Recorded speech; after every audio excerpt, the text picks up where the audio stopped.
नमस्कार दोस्तों पिछली वीडियो में हमने आरपीएफ में प्राचीन इतिहास से जो प्रश्न पूछे गए थे उनके बारे में जाना था और आज हम मध्यकालीन इतिहास से आरपीएफ में जो प्रश्न पूछे गए हैं उनके बारे में जानेंगे।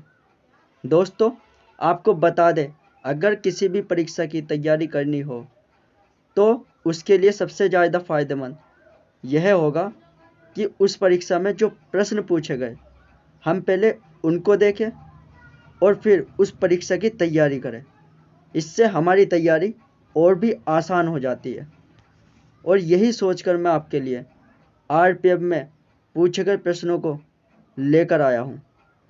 तो चलिए शुरू करते हैं।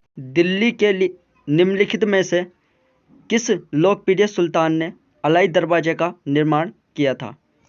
तो किसने किया था? अलाउद्दीन खिलजी ने। किसने किया था अलाई दरवाजे का निर्माण? अलाउद्दीन खिलजी ने निर्माण किया था। उसने इसका निर्माण कब किया था? 1311 ईस्वी में कुबुत उत इस्लाम मस्जिद के दक्षिण प्रवेश द्वार के रूप में इसका निर्माण किया था। यह भारत की सबसे पुरानी मस्जिद है और यह कुतुब मीनार के परिसर में स्थित है। कहाँ पर स्थित है? दिल्ली के कुतुब मीनार के परिसर में स्थित है। अगला क्वेश्चन है हमारा, खिलजी वंश का संस्थापक कौन था? तो खिलजी वंश का संस्थापक जलालुद्दीन खिलजी था। कौन था? जलालुद्दीन खिलजी। आरपीएफ एसआई में पूछा गया क्वेश्चन है ये। जलालुद्दीन खिलजी 1290 से 1296 ईस्वी खिलजी वंश का संस्थापक था। गुलाम वंश के अंतिम शासक कौन था? शमसुद्दीन कैमुर्स को मारकर खिलजी वंश की स्थापना की गई थी। अपनी योग्यता के बल पर इसने सरे जहांदार शाही अंगरक्षक के पद प्राप्त किया था। बाद में समाना का सूबेदार बना। कहाँ का? समाना का सूबेदार। अगला क्वेश्चन है हमारा, कुतुबुद्दीन ऐबक की मृत्यु कौन सा खेल खेलते समय हुई? तो कुतुबुद्दीन ऐबक की जो मौत हुई थी वो चौगान खेलते समय हुई। कौन सा खेल? चौगान। कुतुबुद्दीन ऐबक की मृत्यु 1210 ईस्वी में हुई थी। लाहौर में चौगान या पोलो बोलते हैं जिसको, खेलते समय घोड़े से गिरकर इसकी मृत्यु हो गई थी। उसे लाहौर में ही दफनाया गया। कुतुबुद्दीन ऐबक मोहम्मद गोरी की दिल्ली सल्तनत में एक सेनापति था। कुतुबुद्दीन ऐबक की मृत्यु के बाद उसके पुत्र आराम शाह को शासक घोषित किया गया। किसको? आराम शाह को। दिल्ली के किस सुल्तान को उसके शासन के दौरान साहसिक फैसले लेने के लिए जाना जाता है? तो ये आपको बताना है किस सुल्तान को जाना। मोहम्मद बिन तुगलक को जाना जाता है। इसके फैक्ट देखेंगे।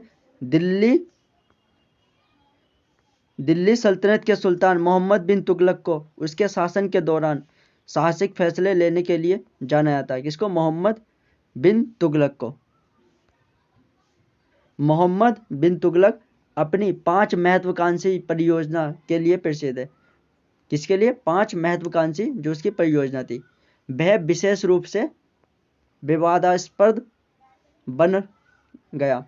मोहम्मद बिन तुगलक के 5 साहसिक फैसले या परियोजना निम्नलिखित है। कौन कौन सी है? इसमें पहली है दोआब में राजस्व वृद्धि 1236 ईस्वी में। राजधानी परिवर्तन दिल्ली से देवनागरी 1327 ईस्वी में। सांकेतिक मुद्रा का प्रचलन 1329 ईस्वी में। खुरासान अभियान 1329 ईस्वी में। और कराची अभियान कब? 1337 ईस्वी में। ये इसकी 5 योजनाएं थी। जब 1351 ईस्वी में उसकी मृत्यु हुई तो इस पर बदायूनी ने लिखा कि सुल्तान को उसकी प्रजा से और प्रजा को सुल्तान से मुक्ति मिल गई। क्या लिखा? सुल्तान को उसकी प्रजा से और प्रजा को सुल्तान से मुक्ति मिल गई। अगला क्वेश्चन है हमारा क्वेश्चन नंबर 5, मध्यकालीन भारत में दीवाने अर्ज किसे कहा जाता था? तो दीवाने अर्ज किसे कहा जाता? सैन्य विभाग को। मध्यकालीन भारत में दीवाने अर्ज सैन्य विभाग को कहा जाता था। इस विभाग को आरिज ममालिक भी कहा जाता है। क्या कहा जाता है?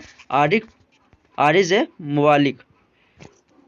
इस विभाग की स्थापना गयासुद्दीन बलबन ने की थी और अलाउद्दीन खिलजी के समय इसका महत्व बढ़ गया था। इस विभाग द्वारा शाही पत्राचार का कार्य किया जाता था। इसका उपयोग सुल्तान की घोषणाओं और पत्रों के अनुबंध तैयार करने के लिए किया जाता था। इस विभाग का प्रमुख कार्य सैनिकों की भर्ती करना, सैनिकों और घोड़े को रखना, रसद की व्यवस्था करना, सेना का निरीक्षण करना और सेना की सजावट की व्यवस्था करना, ये इसका काम था। अगला क्वेश्चन है हमारा क्वेश्चन नंबर 6। अमृतसर में प्रसिद्ध स्वर्ण मंदिर निम्नलिखित में से किस सिख गुरु द्वारा पूर्ण किया गया था? तो बताना आपको किस सिख द्वारा ये पूर्ण किया गया था। तो अमृतसर में प्रसिद्ध स्वर्ण मंदिर जो है उसकी नींव सिखों के 9वें गुरु कौन थे? रामदास जी ने वर्ष 1577 ईस्वी में रखी थी। और सिखों के 5वें गुरु कौन थे? गुरु अर्जुन देव। 15 दिसंबर 1588 ईस्वी को स्वर्ण मंदिर का निर्माण पूर्ण किया था। यह स्वर्ण मंदिर अमृतसर के सबसे बड़े आकर्षणों में से एक है। इसे श्री हरमंदिर साहिब के नाम से भी जाना जाता है। किस नाम से? श्री हरमंदिर। महाराजा रणजीत सिंह ने सिख साम्राज्य की स्थापना की। किसने की? महाराजा रणजीत सिंह ने। कब? स्थापना के बाद 1809 ईस्वी में इसे संगमरमर और तांबे से बनवाया था। वर्ष 830 ईस्वी में इसके गर्भगृह को सोने की पत्ती से मढ़वाया, जिसके कारण इसका नाम स्वर्ण मंदिर पड़ा। अगला क्वेश्चन है हमारा, निम्नलिखित में से किस लिपि में पंजाबी भाषा लिखी जाती है? तो किस लिपि में? गुरुमुखी लिपि में। इसके बारे में जानेंगे। पंजाबी भाषा गुरुमुखी लिपि में लिखी जाती है। गुरुमुखी का जो अर्थ है गुरुओं के मुख से निकली हुई, अर्थात गुरुओं के मुख से निकली वाणी। क्या अर्थ है? गुरुओं के मुख से निकली वाणी। इस लिपि में 3 स्वर और 32 व्यंजन है। 3 स्वर और 32 व्यंजन। इसकी शुरुआत गुरु अंगद देव द्वारा की गई। गुरुमुखी लिपि की वर्णमाला में प्राय संयुक्त अक्षर नहीं होते हैं। क्या नहीं होते? संयुक्त अक्षर नहीं होते, लेकिन इसमें अनेक संयुक्त ध्वनियां होती है। इसमें जो है अनेक संयुक्त ध्वनियां होती है, परंतु संयुक्त अक्षर नहीं होते। पंजाबी भाषा को मुख्य रूप से 4 भाषाओं में बांटा गया। कौन कौन सी? माझी, मलवई, दुआबे, पुआधी। माझी, मलवई, दुआबे, पुआधी। क्वेश्चन नंबर 8 है, निम्नलिखित मुगल शासकों में से किसने दीनपना नामक नगर या शहर की नींव रखी, लेकिन वह इसे पूरा नहीं कर सका? तो किसने रखी? हुमायूं ने। मुगल बादशाह हुमायूं ने दीनपना नगर की नींव रखी, लेकिन वह इसे पूरा नहीं कर सका क्योंकि शेरशाह सूरी ने वर्ष 1540 ईस्वी में हुमायूं को पराजित किया और दीनपना नगर के स्थान पर ही शेरशाही या शेरगढ़ के नाम से अपनी राजधानी का निर्माण कराया, जिसे पुराना किला कहा जाता था, जो अब दक्षिण पूर्वी दिल्ली में स्थित है। अगला क्वेश्चन है हमारा क्वेश्चन नंबर 9। किस मुगल शासक ने मनसबदारी व्यवस्था लागू की थी? तो किस मुगल शासक ने मनसबदारी व्यवस्था लागू? मनसबदारी व्यवस्था मुगल काल की प्रचलित एक प्रशासनिक प्रणाली थी, जिसे अकबर ने शुरू की थी। किसने? अकबर ने शुरू की थी। मनसब का अर्थ होता है सेना में पद या रैंक। क्या अर्थ होता है? सेना में पद या रैंक। मनसब के आधार पर अधिकारियों के वेतन व भत्ते निर्धारित होते थे।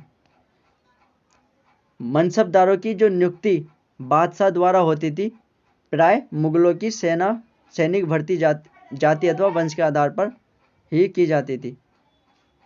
मनसबदारी प्रणाली अकबर द्वारा वर्ष 1575 ईस्वी में सैन्य प्रशासन और सेना के हिस्सों को बनाए रखने के लिए क्षेत्रीय कमान के संचालन के लिए शुरू की गई थी। अगला क्वेश्चन है हमारा क्वेश्चन नंबर 10। जैन उल आबदीन अपने सहिष्णु विचारों के लिए जाना जाता है। वह किस साम्राज्य का सुल्तान था? तो किस साम्राज्य का सुल्तान था? कश्मीर का। जैन उल आबदीन 1420 से 1470 ईस्वी तक इसका शासनकाल रहा। इस कश्मीर साम्राज्य का सुल्तान था। सभी धर्मों के प्रति सहिष्णुता का भाव तथा अपने अच्छे कार्यों के कारण ही उसे कश्मीर का अकबर कहा जाता है। उसने अपने शासन के दौरान हिंदुओं को पूर्ण धार्मिक स्वतंत्रता प्रदान की। जैन उल आबदीन जजिया कर हटाया और अपने राज्यों में गाय का वध निषिद्ध कर दिया। जैन उल आबदीन कुतुब नाम से फारसी में कविताएं भी लिखता था। किस नाम से? कुतुब नाम से। अगला क्वेश्चन है हमारा, स्लोप बाल या बेटर दीवारें की किस सल्तनत के स्थापत्य की प्रमुख विशेषता है? तो किसकी है? तुगलक वंश की। स्लोप बाल या बेटर दीवारें तुगलक वंश के शासनकाल की प्रमुख विशेषता है। तुगलक कालीन स्थापत्य की दूसरी विशेषता मेहराब, सरदल एवं धरन के सिद्धांतों का समन्वय था। तुगलक काल की प्रमुख इमारतें निम्नलिखित है। कौन कौन सी? पहली इमारत है इसमें बेगमपुरी मस्जिद, दूसरी है इसमें आदिलाबाद का किला, तीसरी इसमें वाहरा खंबा, चौथी है काली मस्जिद, कोटला फिरोज शाह, कुसुक ए शिकार, खिड़की की मस्जिद या खिड़की मस्जिद, सतपुतला, तुगलकाबाद का किला। अगला देखेंगे गयासुद्दीन तुगलक का मकबरा। अगला प्रश्न है हमारा प्रश्न नंबर 12। पादशाहनामा पुस्तक किसके बारे में लिखी गई? तो किसके बारे में लिखी गई? शाहजहां के। पादशाहनामा पुस्तक शाहजहां के बारे में लिखी गई है। यह पुस्तक अब्दुल हमीद लाहौरी द्वारा लिखी गई है, जो मुगल सम्राट शाहजहां के शासनकाल के दौरान एक यात्री और इतिहासकार था। अब्दुल हमीद लाहौरी अबुल फजल के शिष्य थे। अकबरनामा और पादशाहनामा के संपादित संस्करण पहली बार एशियाटिक सोसाइटी द्वारा सितंबर में प्रकाशित किए गए। पादशाहनामा में शाहजहां के शासन के दौरान के जीवन और उस समय की गतिविधियों का वर्णन है। क्वेश्चन नंबर 13 है इसमें, पानीपत की पहली लड़ाई में बाबर ने किसे पराजित किया? तो पानीपत की पहली लड़ाई में बाबर ने इब्राहिम लोदी को पराजित किया। एसआई में पूछा गया क्वेश्चन है यह उन पहली लड़ाइयों में से एक थी जिसे बारूद, आग्नेयास्त्र और मैदानी तोपखानों को लड़ाई में शामिल किया गया। वर्ष 1526 में काबुल के शासक बाबर की सेना ने दिल्ली के सुल्तान इब्राहिम लोदी की विशाल सेना को पानीपत के प्रथम युद्ध में 21 अप्रैल 1526 में हराया। कब हराया? 21 अप्रैल 1526 में। अगला क्वेश्चन है हमारा क्वेश्चन नंबर 14। मध्यकालीन भारत में ग्रांड ट्रंक रोड किसके द्वारा बनाई गई थी? तो किसके द्वारा बनाई गई थी? शेरशाह सूरी के द्वारा। यह भी आरपीएफ एसआई में पूछा हुआ क्वेश्चन है। मध्यकालीन भारत में ग्रांड ट्रंक रोड का निर्माण 16वीं शताब्दी के दौरान शासक शेरशाह सूरी ने करवाया था। शेरशाह का दूसरा नाम फरीद खान था। वह दक्षिण भारत को उत्तर भारत से जोड़ना चाहता था, इसकी यह मंशा थी, जिस कारण इस विशाल रोड का निर्माण कराया गया। यह गंगा किनारे बसे नगरों को जोड़ता है। उसने इस रोड के किनारे प्रत्येक कोस पर कोस मीनारें बनवाई। क्या बनवाई? कोस मीनारें। भारत में वास्को डी गामा सर्वप्रथम कहाँ पर उतरा? तो कहाँ पर उतरा? कालीकट बंदरगाह में। भारत में वास्को डी गामा सर्वप्रथम 20 मई 1498 ईस्वी को केरल के कोझिकोड जिले के कालीकट या कापड्डू गांव पहुंचा था। भारत पहुंचने पर कालीकट के तत्कालीन शासक जमोरिन ने वास्को डी गामा का स्वागत किया और उसके साथ व्यापार करने की संधि हुई।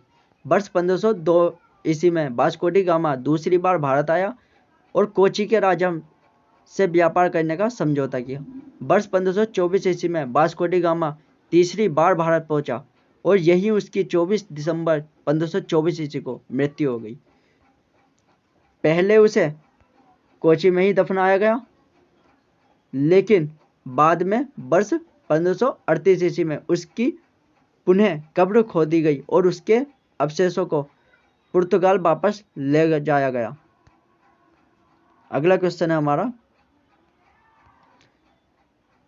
निम्न में से किसके शासन के दौरान मुगल चित्रकला अपने चरम पर थी? तो किसके? जहांगीर के। जहांगीर के शासन के दौरान मुगल चित्रकला अपने चरम पर थी। जहांगीर स्वभाव से प्रकृतिवादी था और वनस्पतियों तथा जीवों के चित्रों को पसंद करता था। इसके युग में सबसे अनोखी प्रवृत्ति चित्रों के चारों ओर सजे हुए हाशिए का उपयोग है, जो कभी कभी स्वयं पेंटिंग के रूप में विस्तृत होती थी। जहांगीर ने पोर्ट्रेट चित्रकला के रूप में प्राकृतिक पर जोर दिया।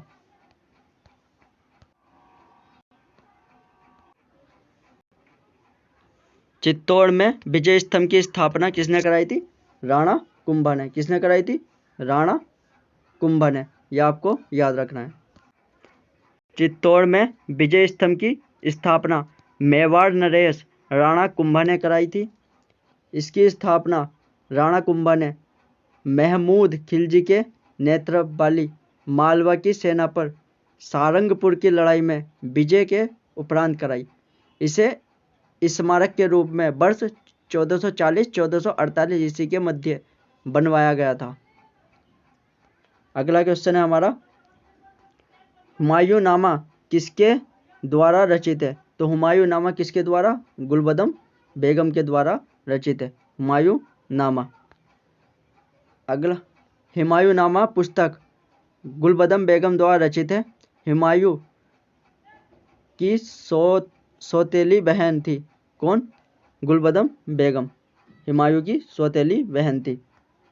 यह पुस्तक हुमायूं के जीवन काल का वर्णन करती है। यह तुर्की भाषा में लिखी हुई। अगला क्वेश्चन है, अल बरूनी ने अपनी पुस्तक किताब उल हिंद किस भाषा में लिखी थी? तो किताब उल हिंद अरबी भाषा में लिखी थी। यह किताब धर्म, दर्शन, उत्सवों, खगोल विज्ञान व रीति रिवाजों और प्रथाओं तथा माप विधियों, मूर्तिकला व विज्ञान के नियमों आदि जैसे विषयों के आधार पर 80 अध्यायों में विभाजित एक व्यापक ग्रंथ है। अल बरूनी इस्लामी स्वर्ण युग के दौरान एक ईरानी विद्वान था। उसे विभिन्न नामों से जाना जाता है।